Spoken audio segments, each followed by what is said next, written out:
बीड जिल्ह्यात 5 दिवसानंतर बंद असलेली एसटी बस सेवा आज सुरू करण्यात आलेली आहे। आरक्षणाच्या मागणीसाठी आक्रमक झालेल्या मराठा आंदोलकांनी एसटी बस ला लक्ष्य केलं होतं आणि या जाळपोळ आणि तोडफोडीत कोट्यावधींचं नुकसान झालं।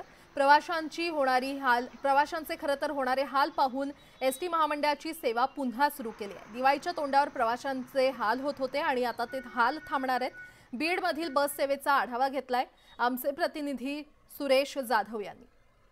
मराठा आंदोलनाला हिंसक वळण लागल्यानंतर सर्वात प्रथम जी एसटी बस आहे ती बस टार्गेट केली गेली होती आंदोलकांकडून।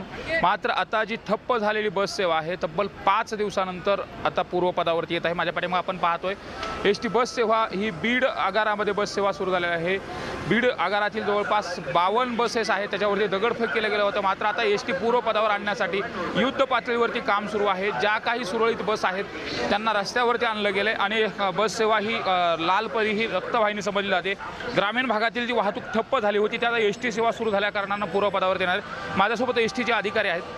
नेमकं काय सांगाल सर, आता किती बसेस आपल्या रस्त्यावरती आलेल्या आहेत आणि कशा पद्धतीने युद्ध पातळीवरती काम करत आहेत? सद्यस्थितीमध्ये आपल्या जवळपास सर्वच बस रस्त्यावर आलेल्या आहेत। सकाळी 6 वाजता आपण पहिली बस बीड लातूर चालू केली, त्याच्यामध्ये प्रवाशांचा रिस्पॉन्स पण चांगला आहे।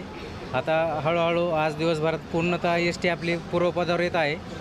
काही थोड्याशा गाडींचं नुकसान झालं होतं, त्याचे पण आता दुरुस्ती पूर्ण होत आलेली आहे। कॅमेरामन प्रकाश जाधव सोबत सुरेश जाधव, न्यूज 18 लोकमत, बीड।